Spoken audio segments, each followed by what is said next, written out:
আমাদের অনেকের মধ্যেই এই মাসটিকে ঘিরে ব্যবসায় অধিক মুনাফা লাভের প্রবণতা লক্ষণীয়। আপনাদের প্রতি আমার বিনীত আহ্বান, রমাদানের পবিত্রতা রক্ষার্থে এই মাসটিকে আপনারা ব্যবসা মুনাফা লাভের মাস হিসাবে পরিগণিত করবেন না।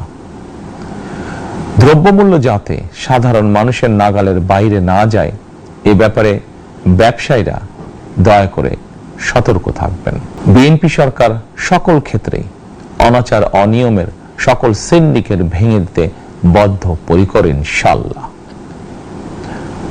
ক্ষুদ্র মাঝারি কিংবা ছোট বড় সকল ব্যবসায়ীদের প্রতি বর্তমান সরকারের দৃষ্টিভঙ্গি সহজ এবং স্পষ্ট।